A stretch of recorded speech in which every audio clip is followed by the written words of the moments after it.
What's up, guys? Ryan from Elevate Security, back with another video, just answering the questions you guys had. Great job on the questions, by the way, this week. Gave me a lot of really interesting things to ponder and cool content, I think, to create for you guys. Be sure to let me know in the comments section if you have any questions in the next 2 weeks. I'll just be making videos answering these.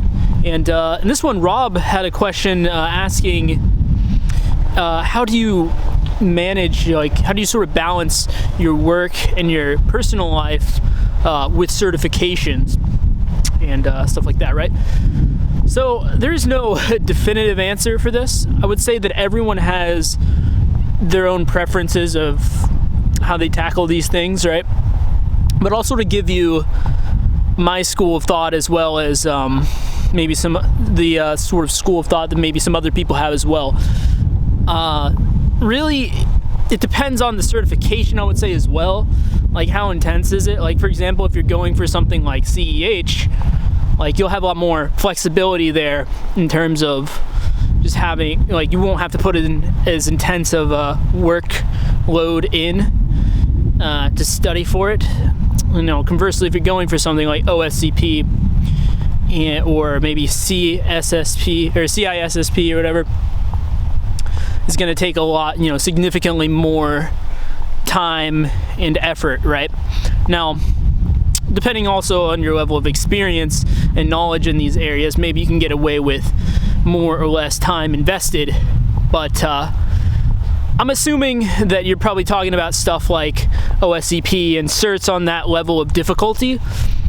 So in that case, basically the way you balance your work, your personal life, and the certifications is that you pretty much have to make a sacrifice in like your personal life for a period of time, right? You gotta sort of shift your focus and your attention, that extra free time you have, into learning this stuff. So you're not gonna get to have as much time of leisure, shall we say, right? I want to dispel a myth as well while I'm at it, in that this sort of idea that you always need to be living life in balance and all of that stuff, in my opinion, that is not really true. With that being said, you can't always be going hard on this stuff, and I don't want to give you guys the false impression that all I do is security, right? But with that being said, you can definitely go a period of 1 month, 2 months, 3 months, or something like that, where you're pretty much devoting 95% of your free time into studying OSCP or for your cert, right? And if it's something that's really intense like that, that's what you're going to want to do. It's going to give you the best chance, right? With that being said, there is always that threshold, that certain point where it's not as good return on investment. Like, I would say typically what they say is that anything over like 6 hours, I would have to double check on the number, it's like 6 or 7 hours, anything over that is kind of diminishing returns as far as benefit gained versus extra time invested. So I would say keep something like that in mind. But when you factor in the fact that you're probably still going to be doing your day job while this stuff is going on, it's pretty much going to equate to like almost all of your free time. And that's just the reality of what it needs to be, right? That's the reason that a lot of people don't have these certifications.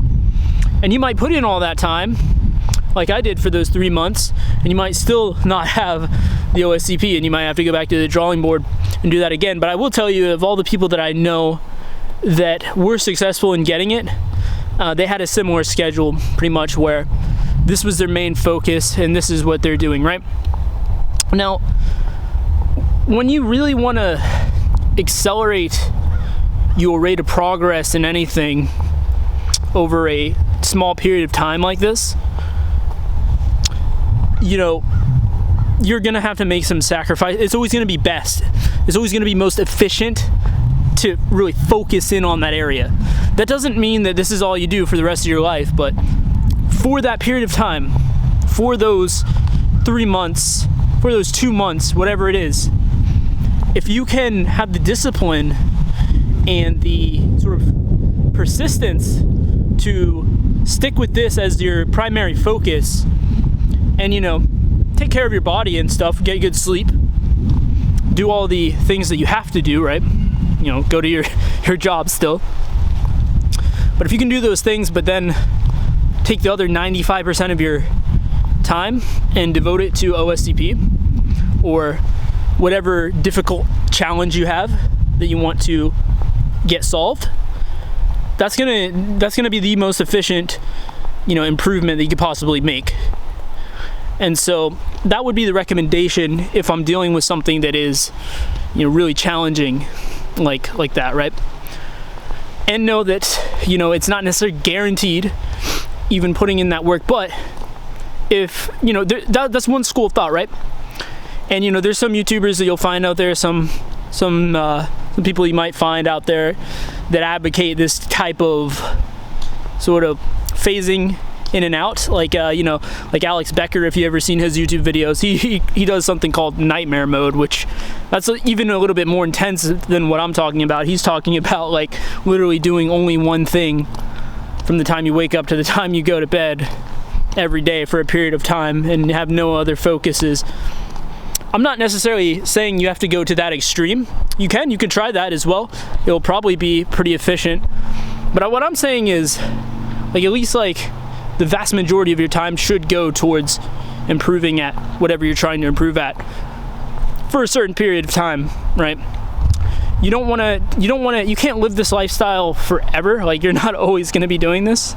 And maybe that's something that can help you persevere when you're feeling like giving up, just saying okay, I only got 1 more month of this, I only got 6 more weeks of this, or whatever the case may be, right? And then you can go take some time off, reward yourself afterwards,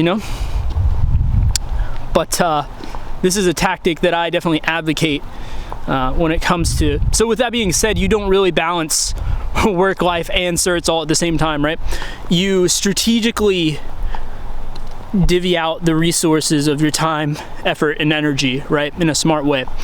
Now, there's another way to go about this, another strategy that I think can be pretty lucrative as well, but it's more of a spread strategy. It's a longer time scale. So if you have a lot more time to work with, then another potential way to approach this is that, and this is kind of the approach that I am, I guess, kind of doing right now, but it's also because there's other things that are taking precedence for over OSCP for me at the moment, certain things that I need to, that are going to be a better return on investment right now, but I still do want OSCP.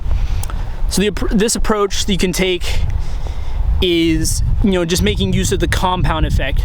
And while you might have something that's more pressing than OSCP or whatever challenge you're trying to accomplish in the long run, you're kind of chipping away at that every day or every week. You're at least consistently putting in a little bit of work, not super intense, not a this is all I do type of thing, not 8 hours a day or anything, but just a little bit of work, but you're extremely consistent about it, right? You're constantly honing your craft while allowing yourself to still focus on something else that might be more important or just as important. And then after doing this over a long period of time, this is sort of like the tortoise versus the hare, right? A slow and steady approach, if you will. But then, compounded over a lot of time, this is something that you could be really good at. This is stuff that, if you think about skills that you develop over time, we'll use the martial arts example, right? Just by going to jiu-jitsu for, I don't know, maybe 3 times a week, 3 or 4 times a week, compounded over 3 years, 4 years. Now, I'm not saying that you should be studying or doing CTFs for 3 or 4 years before you attempt OSCP. That's not at all what I'm saying. But in this example, right, of martial arts, just by going 3 times a week over the course of 2 or 3 years, you're going to notice pretty insane improvement. Now, could you have done that faster if you went like 6 days, 5 days, 6 days a week over a shorter period of time, and you got like world-class instruction from some of the best? I mean, yeah, you could have done that more efficiently, but if you have time to work with, then it's okay to spread that out a little bit.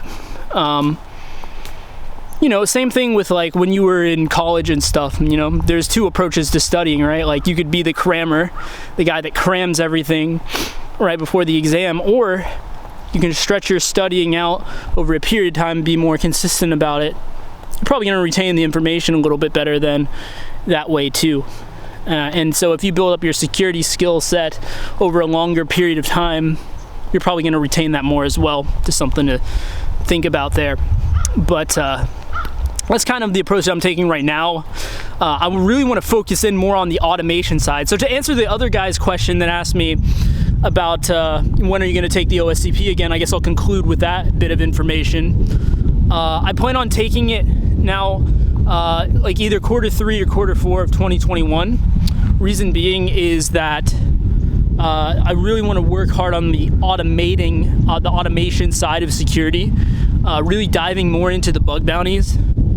I think with the current state of things, I think that I can, and where my skill set is right now, I think that I can really create some really good automation in the area of security, and I can actually use that to add an extra stream of income when it comes to bug bounties and stuff like that. So my Discord will be available soon, and we'll be, in addition to the OSCP section, we'll have a bug bounty section in there too. If any of you guys are interested in bug bounties, we can talk that as well. So yeah, I hope you guys found value out of this video. Please let me know if you have any further questions, and I can dedicate videos to them if it sounds like it would benefit a lot of people. And yeah, just be sure to like, comment, and subscribe, and I'll see you guys in the next video.